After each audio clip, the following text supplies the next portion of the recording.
Oh, well, my name's Michelle Casanova and I live on a farm in Western Victoria, and we're a fine wool merino and cropping farm, but we have fairly large areas of wetland on our farm. And before I was living on a farm, I was a research scientist in wetland ecology and botany, and so I've managed to combine my two loves, which is living on a farm and doing research on wetlands.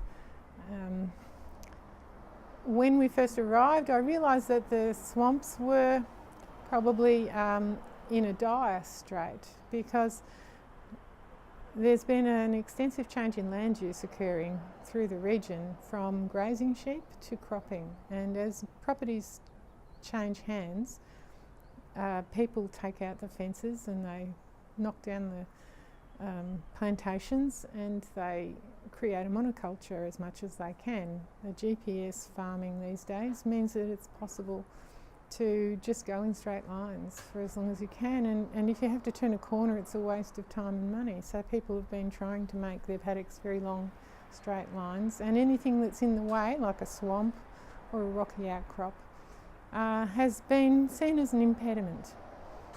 And from my point of view as an ecologist and a botanist, these are really important places in the landscape. They're areas of biodiversity and remnant vegetation, and they don't actually take up very much of the landscape, and yet 10% of the landscape maybe, and then they hold 90% or more of the biodiversity in my particular landscape, which is the Victorian volcanic plains.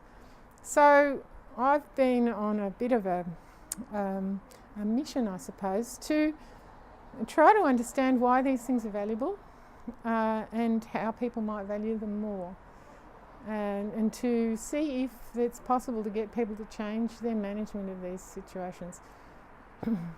There's no point really in just having one swamp with frogs and things, or one rocky outcrop, or one little bit of grassland, because these things don't survive very long in isolation. It's like having an orangutan in the zoo, you know. It's just really, it's okay to look at, but it's not going to be fully functional and existing in its own right. So we need to provide more than one of these. We need to provide the mosaic of these that existed in the past. So if everybody just kept a little bit of their swamp, or one of their swamps, or some of their landscape in a more natural condition, it would provide for the long-term viability of these places.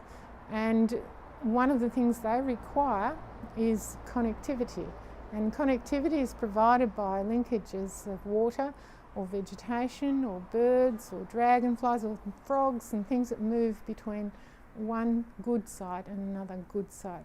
So they might have to cross a ploughed paddock, but if they're not too far apart, they'll make it. And in providing the connectivity and providing for integrity of the seed bank and the processes that occur in these wetlands, then you provide them with some resilience to any of the shocks and changes that might occur in the future, like climate change.